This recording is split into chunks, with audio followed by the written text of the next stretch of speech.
Welcome to Delay the Decay, the podcast for unashamedly ambitious people who want to live longer, lead better, and love deeper, prioritizing what matters most. I'm your host, Dan Hardy, coach, entrepreneur, and former pastor, here to help you build a life of more intentional direction, not perfection, across 5 life domains: spiritual, relational, physical, mental, and financial.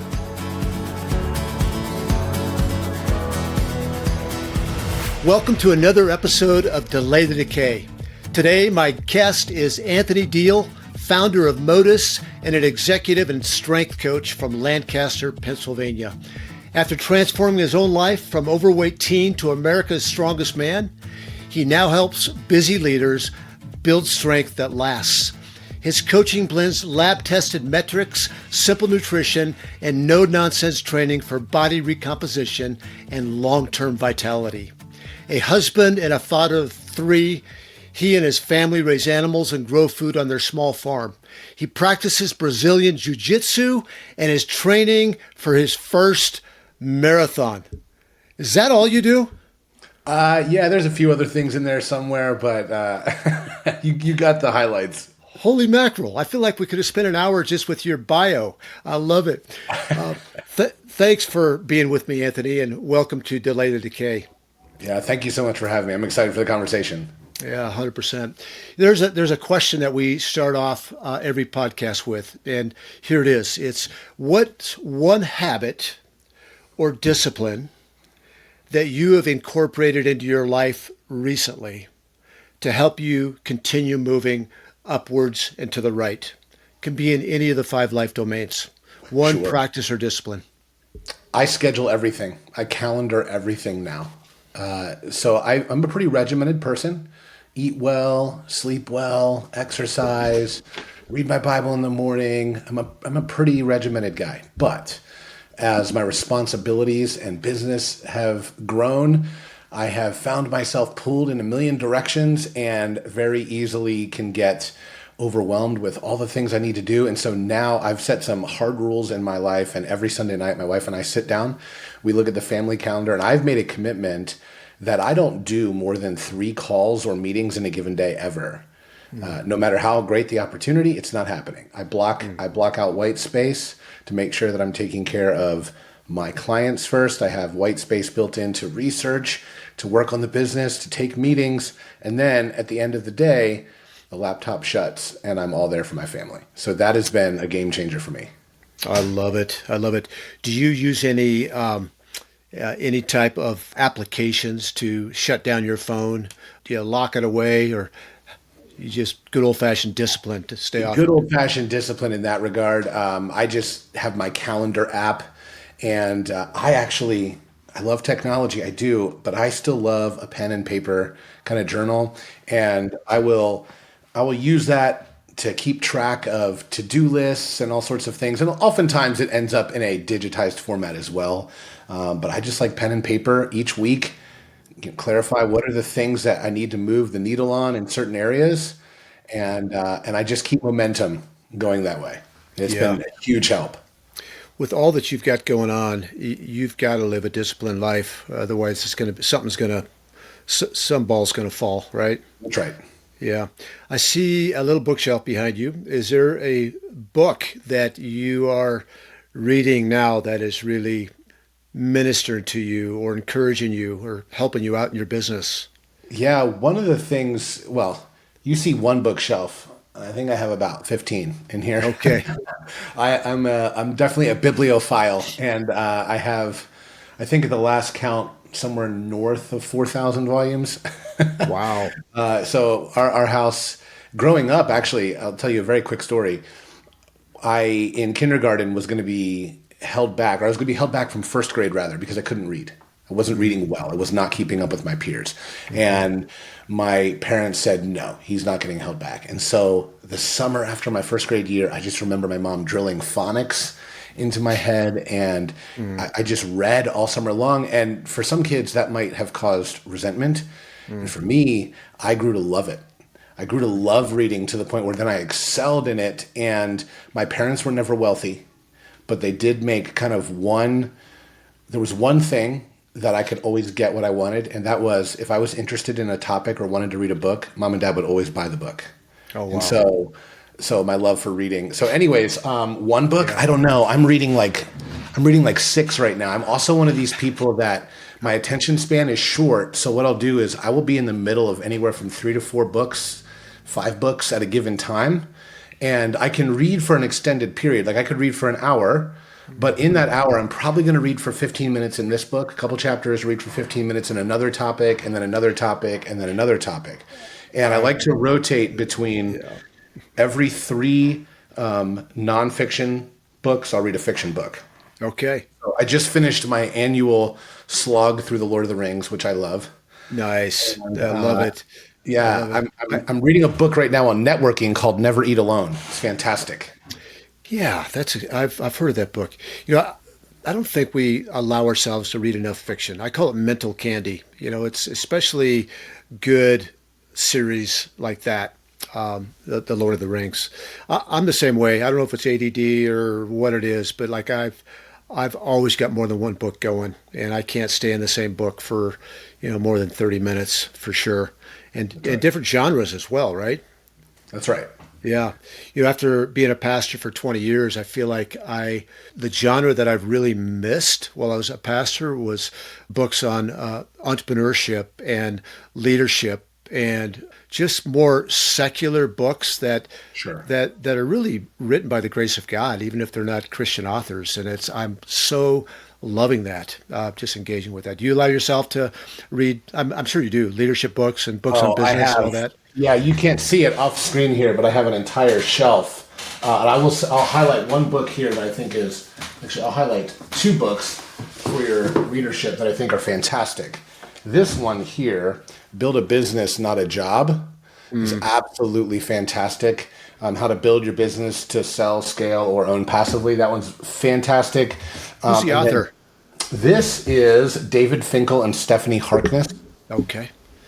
And then this book is a fairly recent book, Unreasonable Hospitality by Will Guidara. I've read it. So good. It's so good, and it can apply to absolutely any industry. Just Yeah. what are the ways that you can possibly go above and beyond to make a meaningful difference? Yeah, it's really So good. those two have been very impactful. So, what is a strongman competition? Yeah, And how did you get involved? I mean, little sure. boys don't go, one day I want to grow up and be a strongman, daddy. What is it and how'd you get there? Well, I'm sure you've seen the memes on Facebook and social media and whatever. And anybody that's older than 35, and it was like, why do you, have this obsession with the gym? And it's like, because these are the movies I grew up with, and it's Stallone and Jean-Claude Van Damme and Arnold Schwarzenegger, and like, yeah, I grew up watching that stuff with my dad. Like that's what I was raised on. And so I actually did watch Strongman episodes on ESPN with my dad as a kid. So Strongman literally started. The first one was in 1979. And it literally was just a competition. Think of like a bunch of guys in a backyard just saying, hey, I wonder if I can lift that thing. Right? So weightlifting is super technical, powerlifting is super technical, and strongman just became a competition. And it started out it was not an organized discipline. It might be a guy who was a former football player. Maybe he was a linebacker. And then you have a bodybuilder over here who's really huge and pushes big weights in the gym. And then you got, yeah, well, my buddy Frank is a mechanic, and I've seen him bench press a transmission.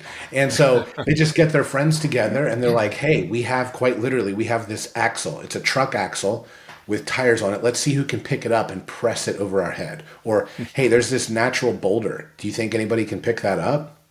And so it literally became a competition of just figuring out who was strongest, and it didn't really matter your discipline. And eventually it would merge into its own discipline. Okay. And powerlifting has a close tie to it, right? But it's different than powerlifting. So a strongman competition is 5 events, and they're never the same events ever. So that is also the challenge. Okay. So there will I didn't know often that. be, yeah, oh yeah, that's the challenge of strongman. There will be some kind of overhead press. There will be some kind of deadlift. There will be 3 moving and heavy athletic events. What they could be, who knows? It could be a Husafell stone where maybe you have to bend over, pick a 400-pound stone up, and just walk as far as you possibly can until you stop. Whoever gets the farthest wins, right? It could be a yoke carry. It could be a farmer's carry. So the events are always changing. So I loved it so much more than powerlifting, because powerlifting, you're only strong in one plane of motion, and I'm not knocking it. Powerlifting's awesome, but I just didn't like, I'm like, okay, cool, I can squat, bench, and deadlift, but I can't actually do anything functional with this. And what really clued me in on that one time is I was working around the property with my father-in-law, who's a 6'1", 180-pound, mountain man. And he lifts a little bit, but he's just mountain strong, hunter, outdoorsman. And I'm over here squatting 500 pounds, deadlifting 600 pounds, benching 400 pounds. And we went to remove the standards on the side of his flatbed truck, and I was struggling. And he's just picking these things. He's just doing stuff. And I'm like, I'm doing something wrong, because here I am. I've got these big numbers in the gym. I look big, but practically I'm useless. And some guys in the gym were like, hey, we're doing farmers carries out back. Do you want to join us? I'm like, oh, yeah, sure. And this young kid who had been practicing strongman for a while picks up 200 pounds in each hand and runs for 60 feet. And I think, oh, if this little dude can do it, I'm going to crush him. I pick it up and I'm wobbling like a drunk baby deer for 60 feet. And I put it down. I'm very competitive. And I was like, I have to get better at that. And he was like, well, we meet every single Saturday at 10 a.m. at my buddy's house. Just come out and join us. And that was, 2011, 12. And were they calling it strongman at that time? Yeah, absolutely. Yep. Okay. Yeah. Yep. We went out there. He had all the concrete stones in his garage. He had the log press. He had the axle. And I just started training with those guys. About 4 months later, signed up for my first competition. And the bug bit me. I think I competed over 35 times. Wow. And so I went pro in that in 2019. And then won America's Strongest Man in 2020. So it was a blast, but boy, did that put the mileage on my body quickly. When I picture strongman competitions, and I saw one event in person. They were taking these big boulders and they were trying to put it inside of something. I don't remember what that was, but I've seen it on TV. But they're big guys, but not just big muscles, but they've got big guts on them as well. Yeah. Is that stereotypical? It's changing. In the open class super heavyweight, you have to realize, well, just in your back door, Brian Shaw lives right there in Colorado. Yeah, he's in Greeley. And I've trained with him at his house in Colorado. Okay. He's at his peak. So he's 6'9", weighed 445 pounds. Oh my goodness. So these are large men. Okay. These are mountainous men. Now, strongman has changed over the years and evolved and adapted, and you are starting to see them lean out a little bit because they're doing more and more moving events, where maybe it's in the past, in the 90s, early 2000s, it might have been slated like 3 max effort events, the max press, a max deadlift, whatever. Now it's like, oh, we're going to do a lot of things for reps. It's going to be a heavy log press, but instead of a max log press, it's going to be for reps. Yeah. Why did you pivot? You got other things you're pursuing now, to kind of feed your competitive nature and to stay fit. What made you pivot away from strongman? Well, I loved it, but I had sustained a lot of injuries. So right after I won America's Strongest Man, I competed in Russia on Team USA and tore this bicep off the bone. So I had that surgically repaired. I've torn both pecs, my hamstring, 3 herniated discs in my back. So the last disc herniation happened that summer, and I said, you know what, we're done. And I had always wanted to compete in bodybuilding. But I don't say this as any disrespect to bodybuilders because I love bodybuilding. But to me, bodybuilding is like, that's all show, no go. Yeah. I had some goals I wanted to hit in the strength world first. Because here's the thing. I don't overhead press much anymore because of my shoulders. I still bench press and I'll do incline. But I thought, there's always a way to work around things to build muscle and to build shape and to build a physique. I'm going to, give it my all on the strength stuff while I'm young. Then I'll pivot into bodybuilding because that, believe it or not, is a lot easier on the body. It's just harder on the mind, the discipline. And so I pivoted into bodybuilding and I absolutely loved it. I have no pain anymore. Moving into bodybuilding was important for me because I was forced to address imbalances. Because when you're training strongman, all you care about is moving weight from A to B. You don't care about a physique. You don't care about how balanced muscle bellies are or anything like that. It's just pure strength. And when you do that, you will get some size incidentally, but it's size in all the wrong spots. You're out of proportion. So I had to change entirely the way that I trained. And by doing that, I alleviated a lot of issues and I alleviated a lot of imbalances, started doing a lot more lunges and Bulgarian split squats, and my back pain disappeared. I don't have back pain anymore. I don't have a meniscus in my right knee, and I'm able to train for this marathon. I have no pain. That's amazing. Yeah, that's amazing. Do you, within your coaching business now, and if you're coaching somebody on strength, do you incorporate any of the strongman stuff into that, or just stay away from that completely? Is there any value? There are some things in there for sure. So people will ask me all the time, like, what's your philosophy of strength training? And I say, guys, I don't subscribe to one philosophy. I take the good from all of them and you can apply them broadly. I mean, there are some movements that I love. For example, let's say that you maybe struggle in the lockout on the bench press. Something we used to do all the time is a floor press with an axle. And when you do that, you're laying on the floor and you literally unrack this 2-inch axle and you bench press it, but your arms can only go down so far. So it's sitting about 2 inches off your chest, like a Spado press. But the thing is, if it's 2 inches, you can't really squeeze that. And if you can't squeeze the bar, then it's very hard to activate the triceps and it's very hard to activate the lats. It's just kind of sitting there. So when you bench a floor press with an axle, I mean, that is just raw horsepower coming out of the front delts, finishing with the chest and a little bit of tricep. So you get no leg drive, you get no lats. And so if you can get strong at a floor press, the next time you go back to the bench press, it's going to feel effortless, right? You really want to, work on stability, put some chains on that sucker, right? Yeah. Or I used to overhead press with a cambered bar all the time because it's wobbly. So if you can overhead press and stabilize with this bar that's doing this, you go back to a straight bar. It's like, oh, well, that's nothing. Yeah. So, gosh, we're going to go so far off script because I love talking about this stuff, especially with a guy like you. So, as you know, I've been doing CrossFit. That's kind of my discipline. It's been for 14 years. And I felt like I needed a bit of a break from it. So I'm just doing it twice a week, but I'm doing strength training 3 times a week and zone 2 once a week. And so the guy that has programmed my strength training 3 times a week, I'm doing lower body, upper body, then lower body. And today, this morning was upper body. And and I'm doing bench press with bands.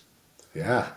And then I do some accessory work, and then I finish with a bamboo bar with kettlebells hanging off of it.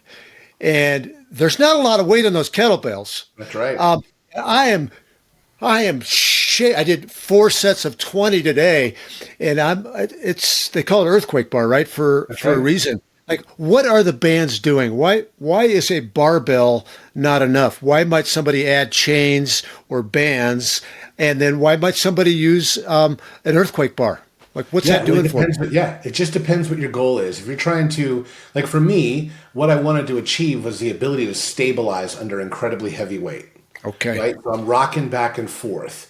And so I want something that's rocking, and I have to make sure everything is engaged and tight and I'm under control, right? I'm not going to program that for a soccer mom that wants to lose 20 pounds. There's zero need for that, right? Or even a bodybuilder. Frankly, a bodybuilder needs to isolate. We don't really care about stabilizer muscles. We want to isolate to target a very specific thing. But for a strength athlete, targeting matters. The reason you would use a band, think about this, if you have 315 pounds down here, and then you press up against a band, the press gets harder as you go. Big time. Right?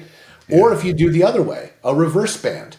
That's how I would overload deadlifts, because deadlifts, you start down, you're already in a stretched position, and I would deload the bottom so that, it's a little bit easier at the start, but I'm practicing locking out really heavy weight.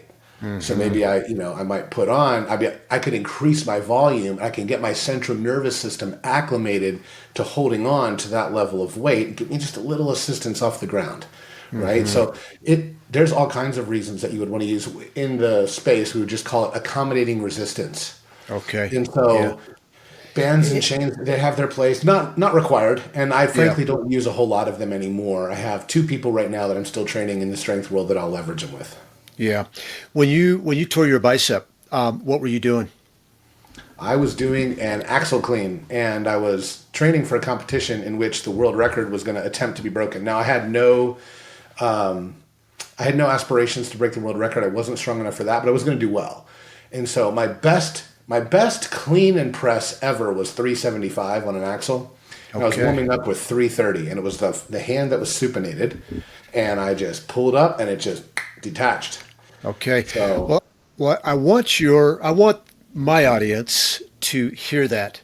4 years ago, I tore my bicep off the bone, and deadlifting. And you know which hand it was? the supinated hand. I will never do a reverse grip again. My philosophy is, if it's too heavy to lift with a hook grip on the bar, I'm not going to lift it. Yeah, I would say you could do reverse grip, but what I tell people now is just switch it. Practice continually switching it so that you're giving equal distribution, and frankly, work on that rotation, right? Because I was at a place for years where even now it's still hard for me to really, get this hand to open up, right? And so that's creating that tension. That's what the bicep tendon does, at least down here distally, allows you to open up and supinate. And I found that out driving home that night from the gym when I couldn't make a left-hand turn. I'm like, oh no. Do you think though, like for a guy like my age that is, I'm in the top 1% of people in my age, but like I want to get stronger, but for me it's longevity. Like, Right. should I ever be doing a reverse grip? Is there any benefit?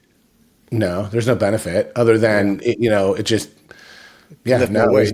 Yeah, I mean, you could lift more weight, but you can do the same thing with a hook grip. Or honestly, what I would tell you is get straps, because there's better ways to train your grip. You don't need to. So because I'm training my back for size, I tell people all the time, I use straps on pull downs. But most people don't use straps. If I'm doing a back day, I'm strapping up on everything because it's not a grip day. And my back is very strong. And so it is going to way outlast my grip. If I'm trying to do RDLs, I'm using 200-pound dumbbells. My grip is giving out well before my glutes and hamstrings. Yeah. So why would I make that the limiter when I'm trying to train the glutes and hamstrings? When I'm doing rows, so if I'm doing an RDL with a barbell or a bent over row, I'm strapping up. I'm not trying to train my grip. If I want to train my grip, I'll do dead hangs, I'll do towel pull-ups, but I'm not using those other movements for the grip. So I just use straps. Okay. You're coaching a middle-aged man or woman, 40s, mid-40s, and they're on a desert island, and they've got all the food in the world to eat, and they want to exercise, and they want 3 exercises. That's it. What would you prescribe to them? I thought you were going to say if I could only choose one, and I have an answer for that one. Well, let's do one. I need to think then. about 3. Okay, just one? Yeah. Going back to my strongman days, stones. Yeah? Absolutely. When you think about what a stone is, you can press stones. There are events where you press them overhead. I had the year that I went pro, we had a 280-pound stone that we had to bring to our shoulder. But when you do a stone, it gets your entire body. I mean, realistically, I wish I could demonstrate here, but when you bend over for that stone, essentially what you're doing is you're jamming your fingers underneath that stone. Your arms need to be straight. This is one thing that terrifies me when I see stones or sandbag loads from the CrossFit world. A lot of these guys are curling it up. I'm like, their biceps are going. I wish I could do a clinic for the CrossFitters on how to do stones correctly. Your arms are just meat hooks. Okay. But what you're doing is you squeeze that thing. So that's going to get your chest. You squeeze that. You're going to do an RDL into your lap. Okay. And then you're going to take some time because that stone's huge. You kind of got to sit there and the weight's out front. So it's like a pause front squat at this point, which your posture is really high. So you're not getting a lot of shear force on your lumbar spine. The amount of people that tell me when they see me do a stone load video, oh, your knees and your back must hurt. Never once. I've hurt my knees doing a million other things, never on stones. So you're sitting here, you're getting tight, you're getting your arms kind of in the 11 and 2, 10 and 3 position. And then you got to breathe, brace. And now you're going to front squat after a pause. Then you're going to triple extend, which you're used to with CrossFit, to load it up onto the platform. There is not a muscle in your body that is not screaming after a max effort stone load. And they're so versatile. Get a smaller stone and press it. Get a smaller stone and squat it. Get a smaller stone and shoulder it. Get a smaller stone and throw it. So seriously, if I could only do one thing for the rest of my life ever, like you don't have access to a gym, but we'll give you an assortment of stones, I would be a monster on stones. Wow. I wasn't expecting that. Most people are not. That's amazing. Yeah. Yeah. Can you get some of that same impact on your body with a squat clean? I haven't, to be perfectly honest, I don't do a lot of those. I don't do a lot of Oli lifting, so I'm really not an expert in that. You could do a lot of it there. And frankly, you could replicate everything I just said too with sandbags. Gotcha. Okay. Yeah. That's good. Thank you for that. So here we are, bodybuilder, strongman champion, jiu-jitsu. You are running a marathon here in the next couple of weeks. Yeah. And then you're going to be running a ultra marathon after that. Yes. Just another day in the life of Anthony. Why? What drives you? Can't you just stay at home and lift stones? What's up? My sister asked me that the other day. She was like, because she's like, we are so different. She's like, did God give you all the discipline and drive and me like none? I'm like, no, it's not that. I just, I love competition. My mom played basketball in high school. She was a woman's basketball coach. So I grew up on the sidelines after school. Mom's coaching. I'm shooting hoops after I do homework. We always watch football on Sunday afternoons as a family. I've always loved competition and bettering myself. And there's value in specializing and niching down in a given thing, but I kind of I want to be above average at a bunch of things. I want to have a wide range of experiences.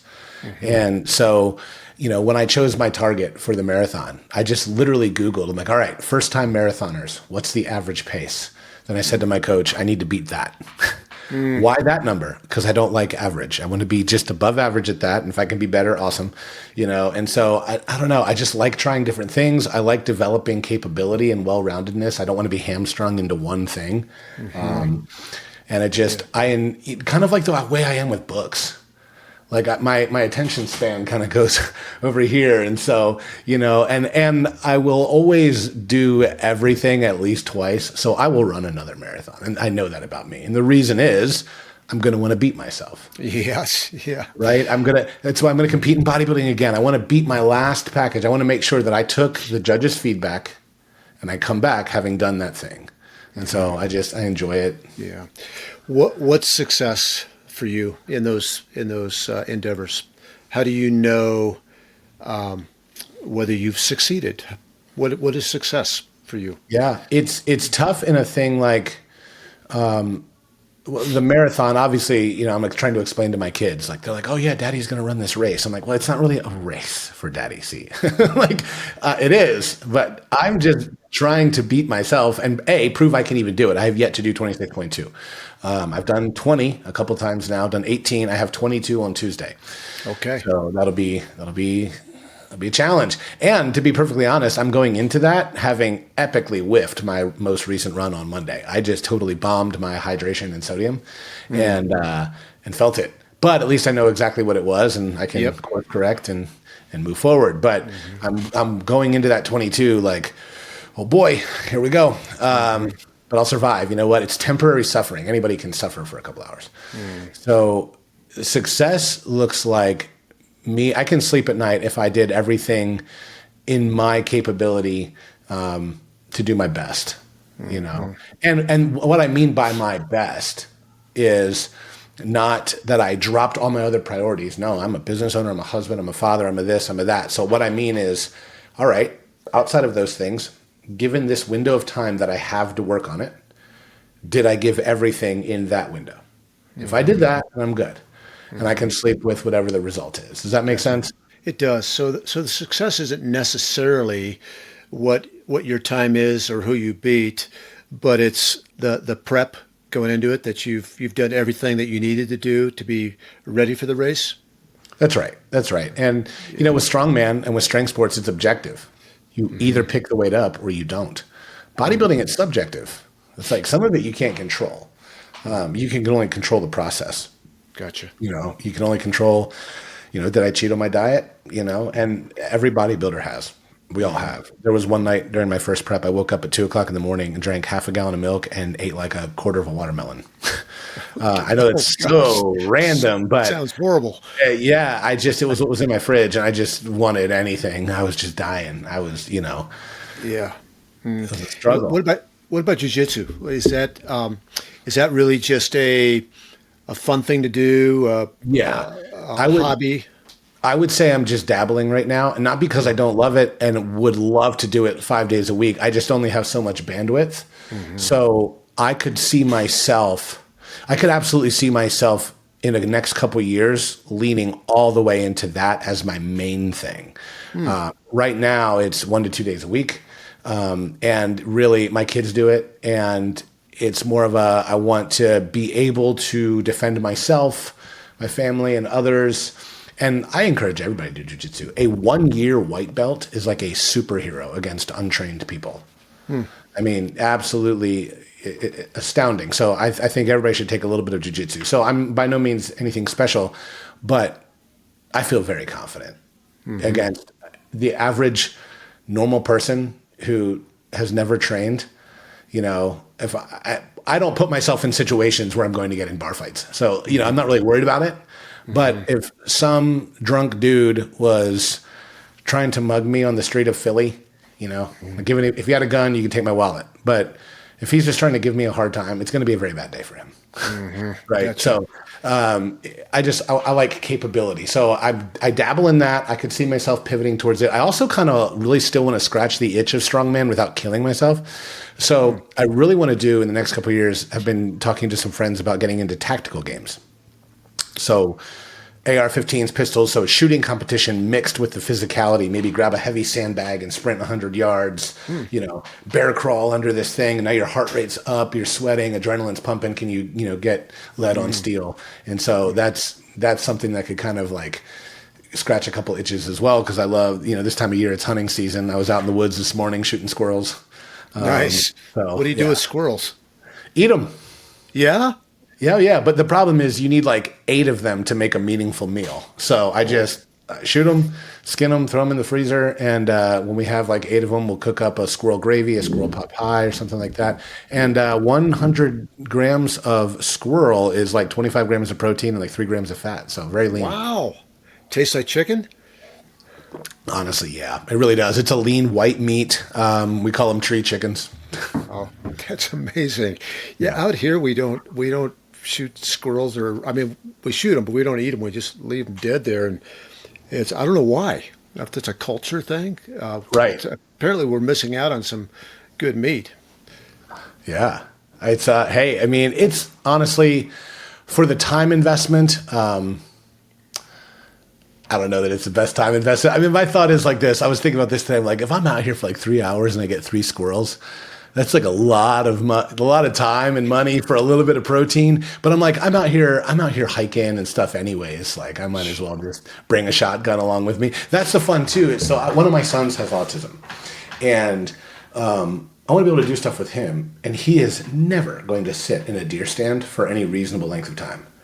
But squirrels are different. You don't really need to be as quiet. I mean, you know, you can be a little bit more rowdy and see one from a distance and pop it with a 22 or hit it with a shotgun. So that's like that's kind of the reason I got into it, was more like, hey, here's a way that I can, you know, eventually bring him into the woods with me. Yeah, love it. What would you? What's your purpose Anthony? What's your purpose in life? Well, I mean, if you want me to go strictly Westminsterian, to glorify God and enjoy Him forever. That works. That is the chief end of man. That's one of the catechism questions, one of the first questions we teach our kids. What is the chief end of man? To glorify God and enjoy Him forever. And if you are a fan of John Piper, you would change that to glorify God by enjoying Him forever. Amen for that. He's made you fearfully and wonderfully. You're knit together in a unique way. He's given you certain gifts. What is your purpose on this earth that transcends? It's the same purpose you have when you're at church as when you're with your clients and with your family. What do you bring into the party? What's your purpose? I think one of my skill sets that I lean into is I'm a really good team builder and educator. I love that. It's kind of the thought process behind starting my business the way that I did was I've never been the smartest person in the room anywhere that I've ever worked, but I've always been very good at building teams to be like, okay, this person's going to complement that person's personality and this and this and that. We're going to assemble this team, and I can build hype around an idea and get people moving in the same direction. And then in conjunction with that, I love taking complex things and breaking it down so that anybody can understand it. I just enjoy teaching and helping people have the aha moment. And I feel like that has benefited me in my career in the corporate world, but then also in coaching as well. So I think that's kind of my superpower, if you will.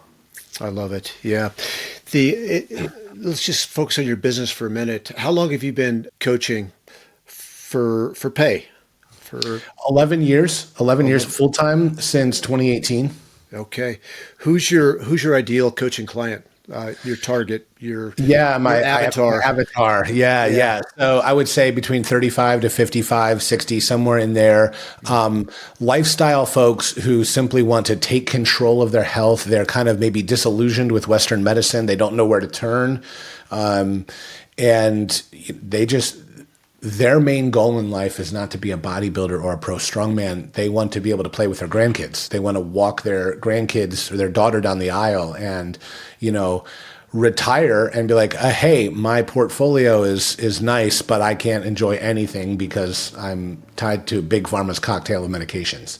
So that's kind of the strike zone, who I talk to, who I speak to. Now at Modus, that's our broad avatar in the sense that that's most of our client base, just average folks who want to be healthy. And we teach them how to be healthy and build sustainable habits. Don't overcomplicate it. But then we also have people kind of far afield of that. Like I still have athletes that I work with. I still have, Navy SEALs and stuff like that I work with. Do you have one group of those people that you enjoy more than the other? When I was younger, it's interesting because my avatar has changed as I've changed. So when I was younger, my avatar was athletes because that's what I was coaching. As I've gotten older, it's more people my age and a little older. I love, so do I like helping people get strong? Sure. I don't get the same sense of satisfaction anymore when, hey coach, I got a 25-pound PR on my deadlift. Like, that's great. I'm happy for you. I really am. That's cool.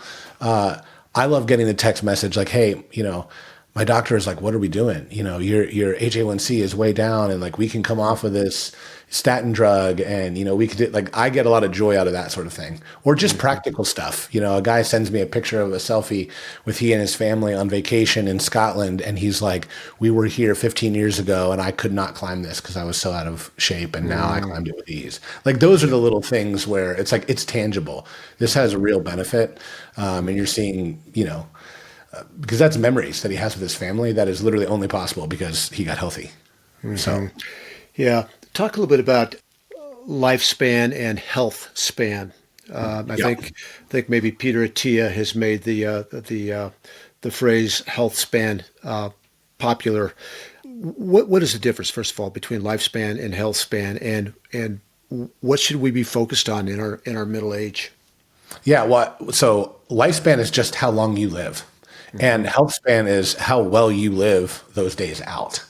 right? So you can live 80 years, but your health span can kind of end at 60 because you are bedridden due to complications from diabetes and cardiovascular disease and everything else. So it's interesting being in this space, particularly as a Christian. There are people pursuing longevity, and I always tell people, let me define that, because I can't add a day to your life. And I tell people that. I can add exactly 0 days to your life. If all of your days are predetermined by the Lord, and if you're supposed to die at 80, you are dying at 80. I don't care what, you're dying at 80. Now, the question is, how do you die at 80? And again, you have that choice. You could spend 20 years with complications from preventable diseases, or you could live a rich, full life and die at 80, having lived a rich, full life and aged with dignity and grace. And there you go. So I don't even bother with trying to increase people's lifespan. That is so far out of my control. I can, however, increase their health span. And so I tell people, I cannot add any days to your life, but I can add life to your days. That's how I describe it. Yeah, that's good. I don't know if you and I've talked about this, but the Delay the Decay, this podcast, and then also the brand, it comes from 2 Corinthians chapter 4 that says that even though the outer human is decaying or wasting away, the outer human is being renewed day by day. Right. And really, Healthspan is about delaying the decay, is being as healthy as we can, right? You said it so well, until the day the Lord in his providence decides to take us home. That's right. Yeah, and I want to be able to enjoy and live life to the fullest. Jesus said, I came to give life and life to the full. And there's different interpretations of what that means, but I feel like we'll never experience the fullness of that if we're just living slothfully and eating what we want and not moving. Would you agree with that? 1,000% agree. I was having this conversation the other day that people who live undisciplined lives, they don't even know what enjoyment actually is. Because I can tell you right now, when you delay gratification, it heightens the enjoyment of the thing you were delaying. I love ice cream. Like, it is a weakness. It can't be in my house because there's no such thing as a small bowl of ice cream. That thing is gone. But I live in Lancaster County, and we have some of the best Amish farms in the world. One of them is 1.9 miles. Yes, I know the distance, and I have been there many times. And it's glorious. So, one, I don't keep it in my house. If I'm going to go get ice cream, it's like a family trip. So we're going to go together and enjoy that together. I'm going to think about that and build that into my diet. And when I have it, I have no guilt with it, and I truly love it. Yep. I enjoy it. And a lot of people, they don't actually truly enjoy it. And it kind of goes back to purpose. And this sounds really weird. You're thinking, how in the world does purpose tie into dietary habits? Well, food is just a manifestation. When people are overeating, the food isn't the problem. It's they're reaching for that food or that alcohol or that porn or that gambling or whatever it is. That's just a coping mechanism for a deeper problem. And that just happens to be what they're reaching for the easy dopamine hit. And so you don't ever defeat that through willpower. You can white knuckle it for a little bit. It's not going to work. This is where I take my cues here from Jonathan Edwards. He calls it the expulsive power of a superior affection. So he's talking about defeating sin. And I would argue that would apply to addiction. And so, I always tell people, look, we are wired such that we will always do the thing that we want the most in the moment. Every time, without exception. You can't think of an exception. And if you raise your hand and say, I wanted to drive 100 miles an hour down the road today, and I didn't, I would counter, why? Well, 2 reasons. 1, perhaps you didn't want to die. It's dangerous. Or 2, you didn't want to get a ticket. So in that moment, a superior desire rose up, namely to not get a ticket or to not wreck the car, and it suppressed the desire to drive 100 miles an hour. So if you want to not indulge in Oreos, just willpower alone is not going to do it. You have to have a bigger desire. Well, where does that come from? Well, you need to know who you are and why you're here, what's messed up with the world, how it can be fixed, and how you play a part in that story. And so many people are walking around with zero clue of their purpose or mission in life. So all they're doing is moving from one dopamine hit to the next every single day. Yeah. And that's the problem. That's really good. Yeah. The way that I tell my clients, coaching clients, is that you got to know your why. And it can be grandiose as far as like, honoring, glorifying God. That's certainly the big picture. But for some people, it's like, do you want to be able to go skiing with your grandkids? Right? Right. Do you want to be able to enjoy ice cream? Right? Well, like what's your why that's going to have you follow through one day after the other on this diet, on this exercise plan? Because I've seen so many people that start things and they just don't finish because it was just willpower. They didn't have a compelling purpose or why. So Yeah. and I know that's a big part of what you talk to your clients about, right? That's right. Yeah. Yeah, help them with that. Want to ask you a couple more things. We've just got a few minutes left together. The one is I'm gonna transition to pastors just for a minute because Sure. we've been talking about that Jesus came to give life and life to the full. We're to live a disciplined life. He talks about the dangers of slothfulness, and yet I was a pastor for 18 years, as you know, and what I found is as the pastor goes in many ways, kind of like as the dad goes, the congregation goes. And we had a pretty healthy congregation, and I really think it was by God's grace because I was an example as well. Sure. That it wasn't just preparing for a sermon, 12 hours a day. It was taking care of my other priorities, my family, my health, and whatnot. You're getting ready to start a program that is aimed at encouraging and helping pastors to live a disciplined and healthy life, to get healthy. Why was that important to you? Of all the vertical markets to go after, Yeah. you decided pastors was going to be one. Yeah. It's certainly not going to be one that is, going to make me loads of money. So that wasn't the motivator. The issue that I saw, well, first off, pastors and first responders have the worst metabolic health, lowest testosterone levels, incredibly high burnout. Most pastors spend more time in seminary than actual ministry. Anxiety levels, fitness levels are bottomed out. Like it's a terrible space, quite frankly, for health. But so my undergraduate degree is in theology with a minor in Greek. And so I've grown up in church my whole life, and I am networked with hundreds and maybe even thousands of pastors at this point. I don't know. And I've coached, and I've coached at least 15 to 20.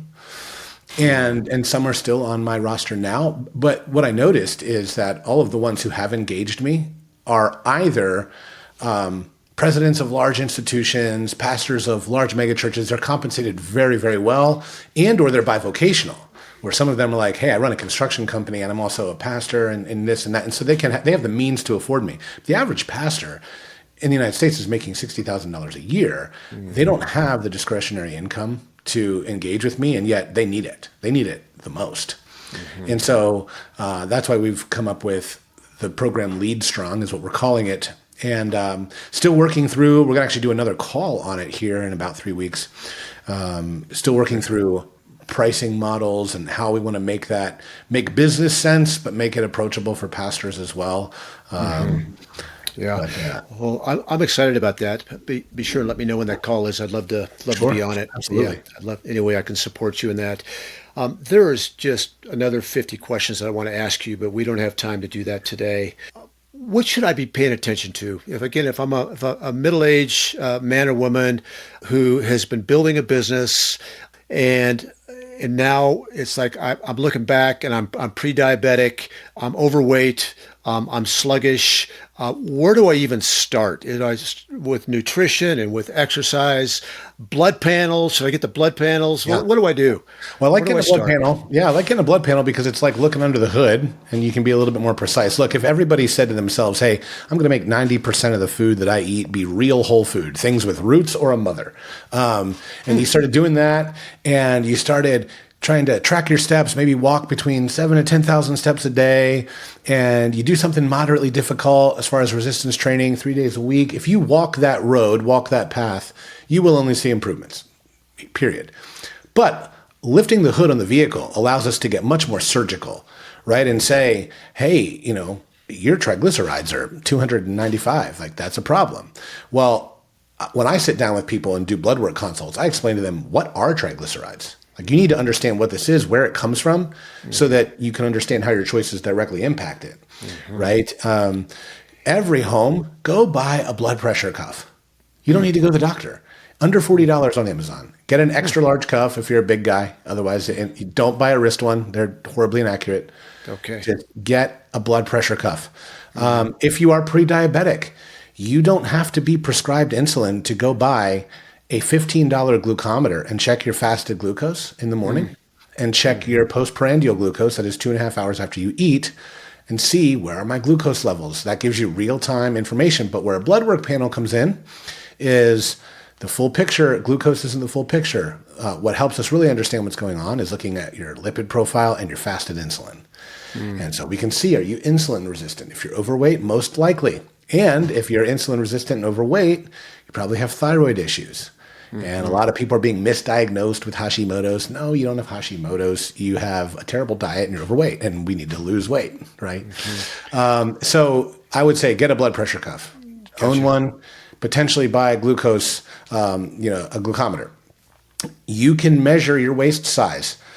Fellas, under 40. Over that's a problem. And depending on your height, you probably should be smaller, okay? I'm a big guy at 230 pounds right now. That's my smallest I've been in 15 years, and I'm a 34 waist, right? Okay. So get your waist under 40, ladies under 35. Those are the big ones. Blood pressure, 120 over 80. Ideal would be 115 over 75. Fasted glucose in the morning. We want to see the standard range is under 100. I like to see mid 80s. And that's another topic too. Western medicine ranges are too broad, right? So one of the services we offer, so if somebody signs up for strength and nutrition with us, we pay for their first set of labs. We order that first set on us. Okay. But we also have a service where people just come to me. They can order labs through me. Okay. And I will pull a full comprehensive panel. And the reason that's important is the panel that your doctor pulls at your normal physical is not anywhere near in depth enough. And if you ask them to pull testosterone, thyroid, iron saturation, CRP, they won't pull any of those things because of insurance. Because insurance requires a medically necessary reason. And unfortunately, your curiosity and desire to be proactive does not count. So this is why they won't bill it. However, you can come to me and I can order them.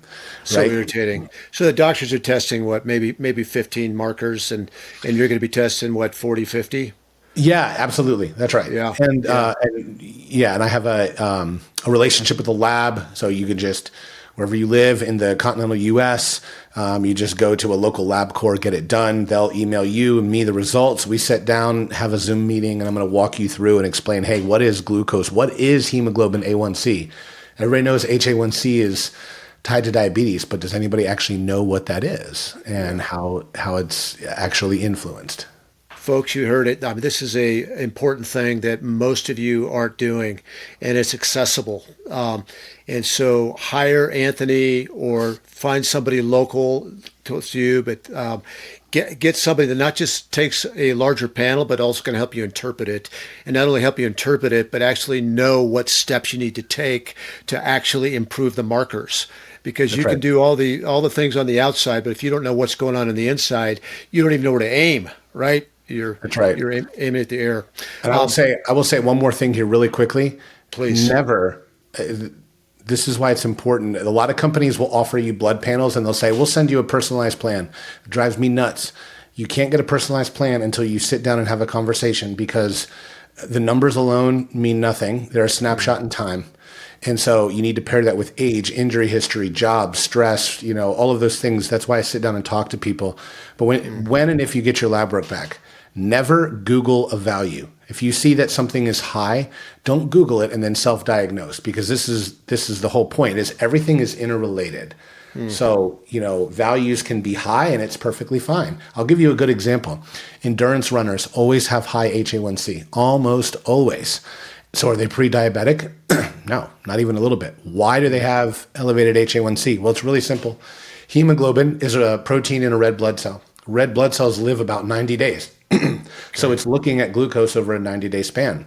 Endurance athletes and anybody that jump a lot have a lot of pounding. And so their blood cells, many of them die quicker, quite frankly. And so they have like a 60-day lifespan. This is not a problem if you're a healthy person because you're constantly producing more red blood cells. So it's not a big deal. But if you didn't have that context and a doctor didn't know that about you, and you just get this blood work and you're like, oh, your HA1C is 5.7. What's going on? Oh, you run 75 miles a week. Oh, okay, good. Yeah, we know what's up. We can look at everything else and rule out, Gotcha. any sort of insulin resistance or whatever else. But context is everything. Yeah, so good. I think you might have already mentioned this, but glucose monitor, would that be a good thing to? So CGMs are really popular right now. They can be pretty inaccurate. I'm not a fan of them for diabetics, to be perfectly honest. Okay. They're directional metrics and they're really good for trending data overall. They're not good for precision. They can be up to 17% inaccurate, which is problematic for a diabetic. Okay. If you're a nerd like me, I've worn one just to track trends. And I don't mind if a diabetic wears one to track overarching trends. Yeah. It's kind of like, your scale. I don't care if your scale is accurate, as long as it's accurate to itself. If you step on it every week, you get a trend either up or down. Is it going down? Okay, cool. It might say that you weigh 135, but you're really 138, as long as you're trending down. So, CGMs are fine for trending data, not fine for precision. Okay. And when you say trending, it's good to find a baseline, like to know where we're at, even if it's 17 degrees or percent off, like you look at that. Especially if you have, like, I work with type 1 diabetics who are athletes, that becomes challenging, but even with diabetics, I want glucose levels as stable as possible. Okay. You gave me an inch. I'm going to take a mile. One last one, just because. Go for it. Quick, habit stacking. I know it's, we talked about that the other day. So again, that same person I just described to you, like, what should I know about habit stacking? Yeah, so I leverage habit stacking for the people that come to me that say, I need help and I've never done this before. I have no idea where to start. I don't know what protein, carbs, or fat are. I'm morbidly obese. I just need help. What do I do? Right? So I'm just going to educate and I'm going to list a bunch of habits like, hey, I need you to move X number of steps a day, like just basic movement. We need to get good sleep. Sleep is critical. Probably the most critical and lowest hanging fruit for metabolic health for average Americans is sleep. Okay. We need to get so many ounces of water in, minimum of, half an ounce per pound of body weight. Okay. Then we need to get so many veggies in. So maybe we'll just say a large salad or so many servings of fruits and veggies. And then we'll say so much protein. So we're going to list all these things out. And then what I'm going to do first is, typically when people have come to me in that situation, it's usually after some kind of traumatic event. Maybe it's the loss of a loved one that kind of woke them up, or it's they had a doctor's visit and to this point in their life they were invincible, but now the doctor says, hey, we need to put you on a statin drug, or things are not looking good here. And so they're kind of shaken up and they don't know what to do. So the first thing I want to do is give them autonomy. So I'm going to give them the list and say, hey, which one do you want to tackle first? I want them to have a little bit of autonomy in the decision-making process. And so I'm going to hold them accountable to that. Once they can get that one of those habits locked in place for like 3 weeks, we will then stack another one. Again, their choice. And what will happen over time is they're going to build these positive habits, and there will be some natural displacement of bad habits along with layering in good ones. When we get a few months down the road, we're still going to need to work on some removing negative habits. That's okay. But they'll have gotten these emotional wins that say, I can do this. They will be feeling better. They will be sleeping better. They will be seeing changes. And so now that they know, hey, I can do this, now they're walking that right path. And that's another reason I love getting blood work on these people. Why? Because listen, if someone comes to me morbidly obese, they're going to be insulin insensitive. They're going to have triglycerides out the wazoo. Liver enzymes are going to be all screwed up. And I'm going to look at them and tell them, I am not getting you your dream body in 12 weeks. Not possible. I can cut your triglycerides in half if you do what I say. Yeah. So they get the blood work done, get them done at the end of the 12 weeks. They might look in the mirror and be like, I still have 80 pounds to lose. I still have 100 pounds to lose. but they look on the paper and be like, they can see the results of the work that they're doing. And now they're motivated and inspired to keep walking that path. Brother, that is just flat out wisdom. Thanks for sharing that. I think it's the reason that so many people start off with New Year's resolutions and they crash and burn 30 days out because they're coming out like running, trying to change everything rather than one habit at a time. So that's right. Thank you. Well, hey, I could go all day. I'm so thankful, Anthony, that that God in His providence allowed our paths to cross. I think God's hands on you. You're a good man. You're doing good work, and I'm eager to continue to follow you. How would my listeners find you and follow you and learn more about your coaching? Yeah, for sure. There's a couple different places on Facebook. I'm Anthony Diehl, just Diehl. On Instagram, I'm Meathead Professor, a name that I did not come up with that was given to me. Okay. And then my website for our business, you can find out more about me and all of my coaches there, is Move with Modus. Modus, Latin for a method or a way of doing something, like a modus operandi. So movewithmodus.com. Awesome. Great. Well, thank you very much, Anthony. It's been a fun conversation. And Delay the Decay audience, remember, it's about direction, not perfection. Take that next step that is going to lead you towards just living life to the full. So thank you. We'll see you on the other side. Anthony, we'll see you again. Thank you, bro. See ya. Thank you. Yep. Thanks for listening to Delay the Decay. If today's conversation resonated with you, follow, subscribe, and share it with someone else on the journey. Until next time, keep prioritizing what matters most. And remember, it's about direction, not perfection.